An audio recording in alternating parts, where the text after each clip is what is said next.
د مثبت او ستر فکر ګټې دا دي چې د مثبت فکر اغیزې د انسان په بریالیتوب او بری کې او په د روغتیا او صحت کې تر تصور پورته ګټې لري. موږ هغه شان یو چې موږ فکر کوو د ځان لپاره. که په فکر کې ځان ته شریف، پتمن، بریالی، کامیابه او ښه بنده ووایو، په ژوند کې هماغسې کیږو. له ځان سره مینه او د ځاني احترام او درنښت دی، دا هم یو غریزه ده. البته که په توازن کې باید په نورمال کچه وي.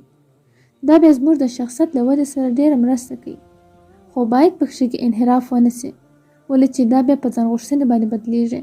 باید انحراف ته پرې نه ښودل سي.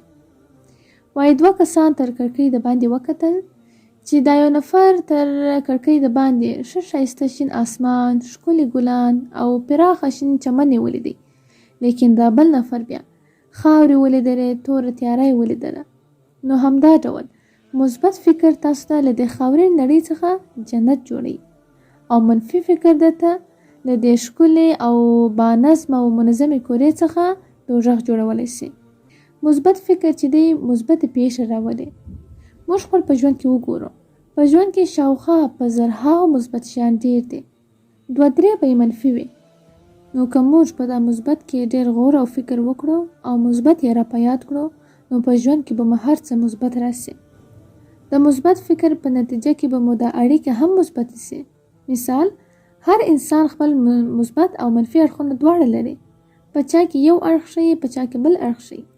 که موږ د دوی مثبتو اړخونو ته ځیر سو او تاکید ورباندې وکړو او د هغو په چوکاټ کې ورسره اړیکې جوړې کړو، نو وګورو چې د اړیکو مو څومره پراخې او اغېزناکې سوي دي. ښه فکر په نورو باندې او مثبت فکر په نورو باندې دا دوامداره ملګریتوب سبب کیږي. د مثبت فکر په صورت کې به زموږ څخه نور هم خوشحالي او زموږ په باره کې هم مثبت فکرونه کوي. دا مثبت فکر چې دی د دې نښې زموږ په څېره او اعمالو کې هم ښکاره کیږي. نو هر څوک چې موږ وګوري، له ځانه سره به زموږ ښه خاطر وړي.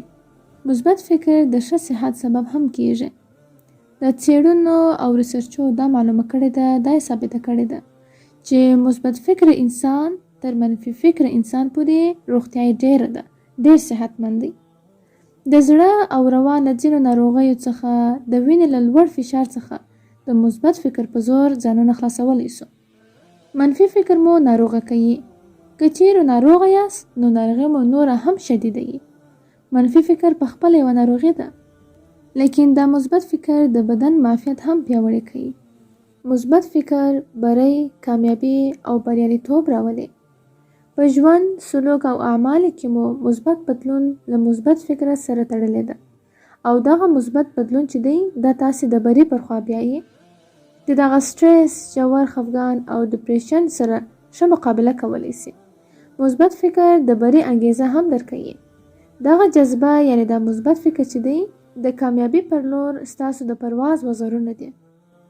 او د مثبت فکر بل ښایسته نقطه دا ده چې مثبت فکر خوشبین ذهنیت جوړوي او ستونزې پر فرصتونو بدلوي.